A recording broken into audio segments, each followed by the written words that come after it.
which means that we go through, it's called inflation, which means it constantly expands and contracts, which means there have been many Big Bangs, infinite ones possibly.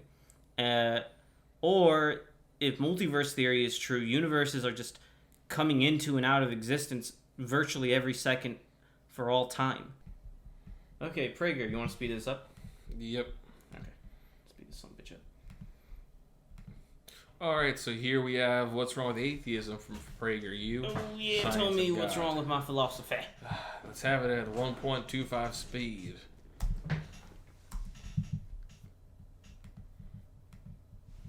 In a recent interview, while I was presenting some scientific discoveries that may point to the existence of God, a camera operator, a young woman whom I'll call Maria, began to weep visibly. Later, she told me the reason for her tears. Like many young people, Maria believed in God when she arrived in college. But while there, she repeatedly encountered professors who insisted that based on the science, God was a myth. No more real. Okay, so like the Bible says God created the rainbow because of Noah's Ark. He felt bad that he flooded and killed a bunch of men, women, and children, right? Well, I mean, if I'm being honest with you, if that's a true story, if scientists are saying God is for sure not real, then I think they are being irresponsible. Yeah. Because what the responsible response should be is, we don't know God is real, but as so far the evidence points out, he's not. Because nothing in science is 100%. I think they're talking about like the debunking of some things, like saying that the rainbow is caused by God, or some of the philosophical arguments that prove that God is either not omnipotent or he's not benevolent. You know, those like philosophical arguments and scientific arguments that show that. But they all kind of follow. They all sort of have a presumption that God is not deist. Because if God's deist, none of those arguments really matter. What do you mean by deist? Non-interventionist. Mm-hmm. So even then, like, I know a lot of those arguments, and they all make sense if God is the Christian God. Well, that's the point. Is that they're trying to debunk. But the very concept of God itself, like, if a scientist like legitimately tells you he knows God doesn't exist, like, he's kind of making an ass out of him. I get the statement, probably not, but you're making an ass out of yourself. Don't word that shit more diplomatically, if anything. You want to continue? Yeah. All right. Than Santa Claus. Maria didn't feel equipped to challenge her professors. She eventually left college with nagging doubts about her faith and wondered whether life, including her own life, might be nothing more than a cosmic accident. Pause. Well, that's good. Everybody should leave college doubting what they like came into there with. College, like, you know, I've heard one YouTuber named Vosh say conservatives hate the concept of introspection, and I kind of see that here. You should always go, like, if you leave college not doubting a single thing when you went in, then you weren't listening. Like, you were for sure, like, you weren't even like curious. That is not good. And secondly, the whole cosmic accident, that's so reductionist. It's like it misses the point to how evolution works. It's like, oh, we are just a chance. It's like, well, I mean, like, why frame it so negatively? Why frame existence so negatively? They use a connotation to make it seem dark. Yeah. When really it's just, well, it happened. A better way to frame that same idea is we're lucky to exist at all. But People share Maria's doubts. Indeed, powerful voices in the academy tell us that science makes belief in God and human significance untenable. Or as Richard Dawkins, the famed atheist from Oxford, I continue. I actually agree with it. has asserted, the universe we observe has precisely the properties we should expect if there is, at bottom, no design, no purpose, nothing but blind, pitiless indifference. But are we the product of such indifference? That is purely materialistic processes No, I agree. that did not have us in mind, as another scientific atheist has put it? Does the universe have the properties we should expect if this all there is matter vision of reality is correct? Perhaps not. 3 major scientific discoveries contradict the expectations of scientific atheists and point instead in a distinctly God-friendly direction. First, the Big Bang. Discoveries in observational astronomy and developments in theoretical physics have revealed that the universe had a beginning. This is contrary to the Wait. Oh, boy. That's not true though. That's not true. The Big Bang. There are several. No one knows exactly what started the Big Bang. In fact, the Big Bang might be cyclic. Sorry, which means that we go through. It's called inflation, which means it constantly expands and contracts. Which means there have been many Big Bangs, infinite ones possibly, or if multiverse theory is true, universes are just coming into and out of existence virtually every second for all time. So we, like, the soup that causes that, we don't, like, how could there be a start to time when time doesn't exist? That's the problem here. It's a very presumptuous claim.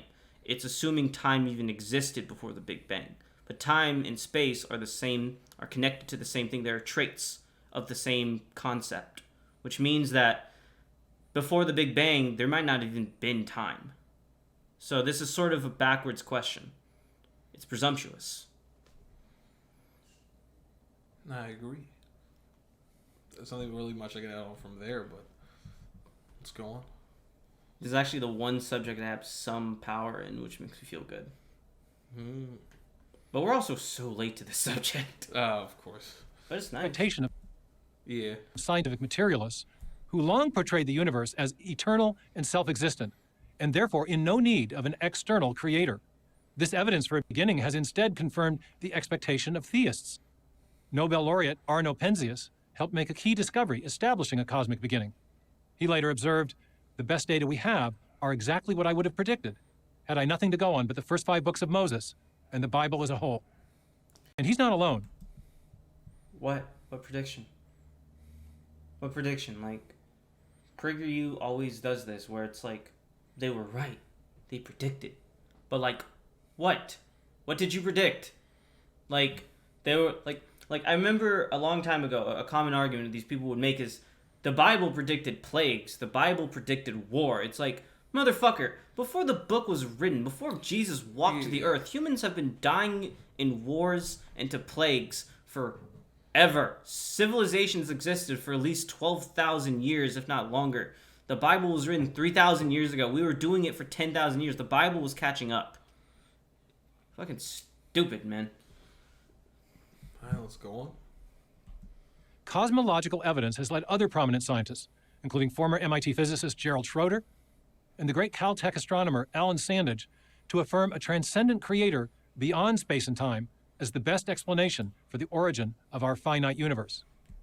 How would you know? He's beyond space and time. You're in space and time, you fucking dumbass. Okay.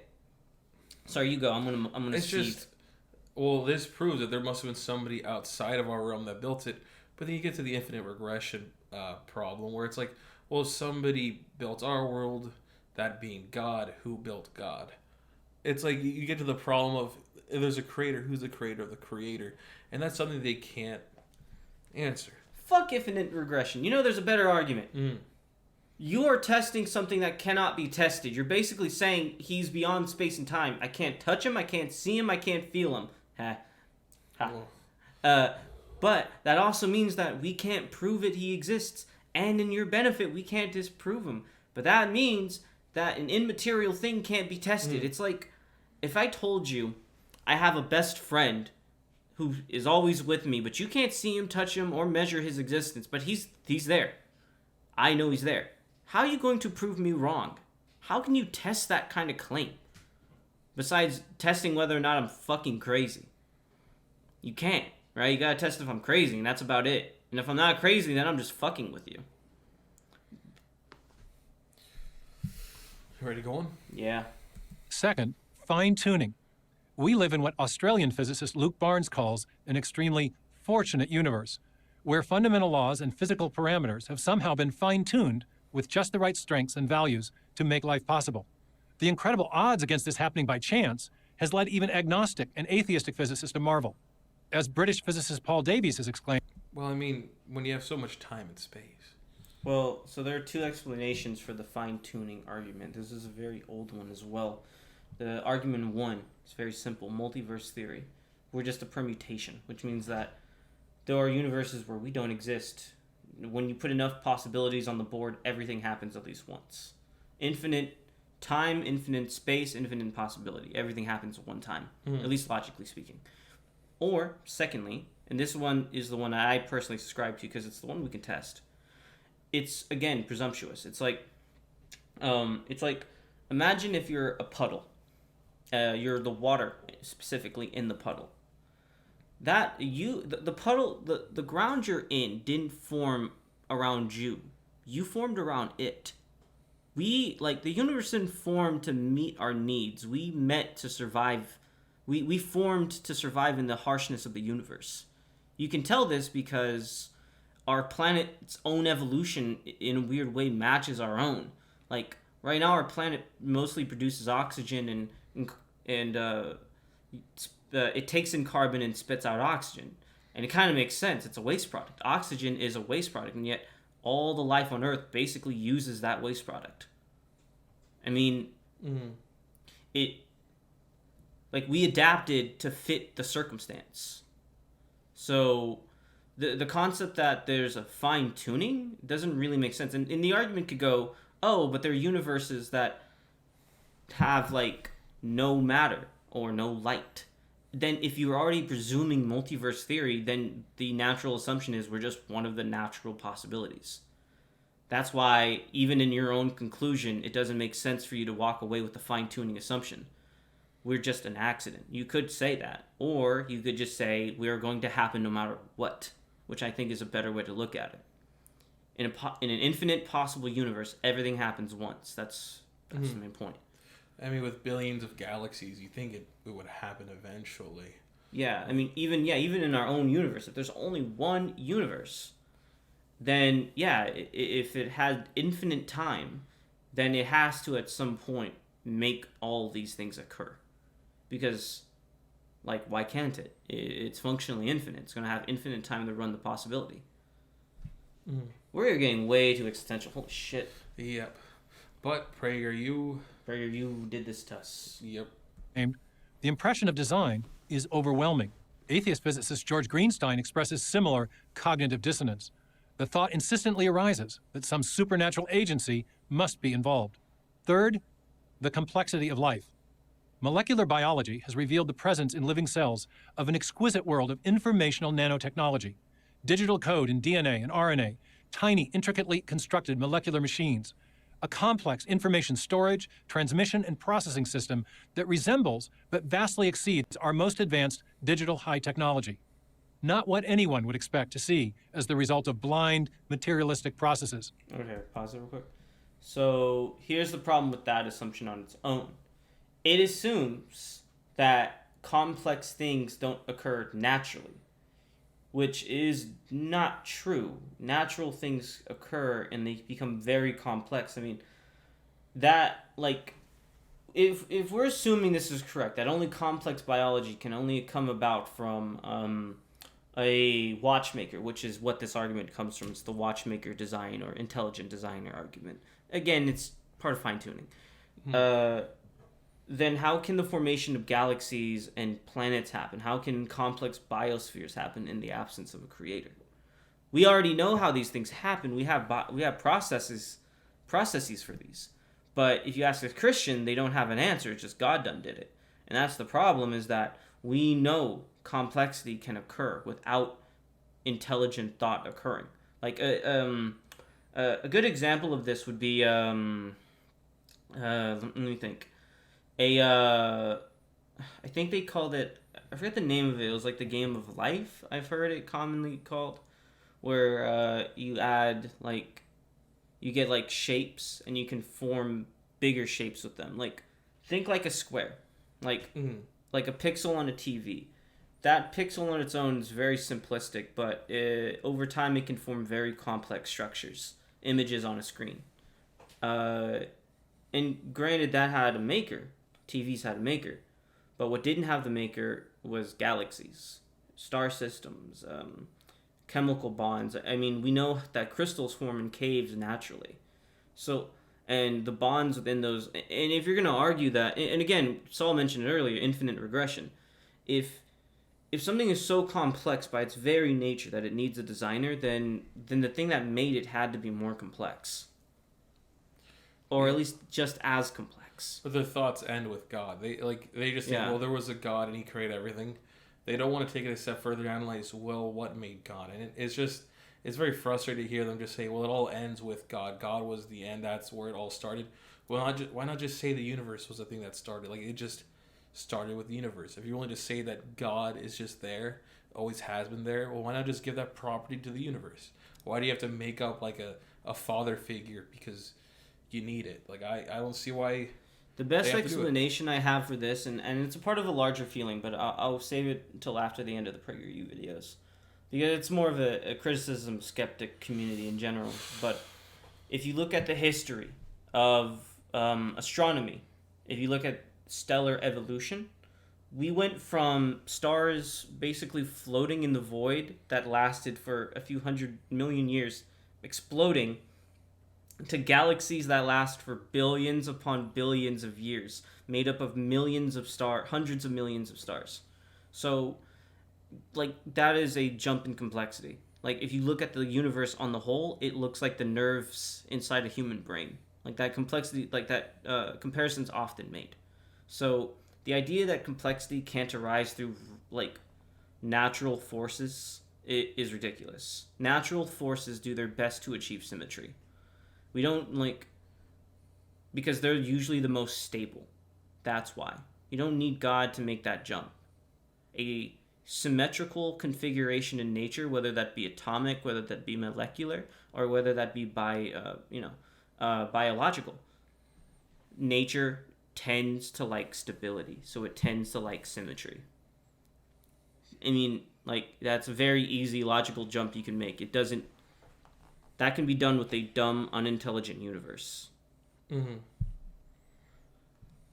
You ready to go on for the last 2 minutes? We're good. Or is there any more arguments from this? Let's see. All right. Dawkins himself may have conceded as much when he recently confessed to being knocked sideways with wonder at the miniaturized intricacy of the data processing machinery in the living cell. So what should we make of all this? For their part, scientific atheists have constructed ever more convoluted and fanciful theories.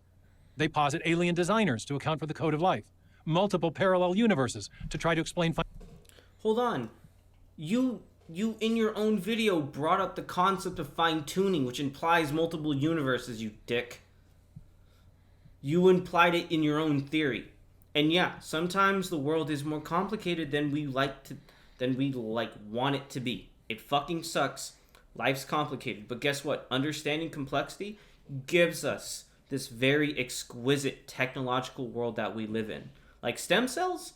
They wouldn't know what stem cells were 400 years ago. They weren't smart enough to know that. But we're smart enough today. And because we're smart enough today, we can regrow arms with that shit. So yeah, more complexity isn't necessarily bad. It's just about understanding it. And don't fear change. Well, let's move on. Let's see what else they have to say. Fine-tuning. And they've developed elaborate mathematical equations in an attempt to use physics to show how the universe could have begun from nothing physical. But what if the scientific atheists are just wrong? What if the universe has precisely the properties we should expect if there is an intelligent... I'll tell you if we're wrong. We change our opinion and we figure out the right answer. That's what makes us better than you. What makes us better than you is that you guys have been wrong for 400 years. You guys took 400 years to forgive Galileo for discovering the moon was a ball in the sky. So, in terms of who's wrong, you guys have been wrong for way longer than we have, fuckers. I think it's been longer than 400 years. But in terms of, in terms of hard examples, the Catholic Church as an institution took, what was it, not 400 years, it took 50 years to say we're sorry for excommunicating Galileo. Frame, yeah. Okay, great, thanks. And it took, we also killed Bruno, one of the first heliocentric theorists. The Catholics did anyway. And you guys have been continuously wrong forever. You supported geocentrism, Then you supported heliocentrism, and now there's still a contingency of you that support flat Earth. You guys have been wrong for 400 years. You guys are not going to start being right all of a sudden. Well, they'll try.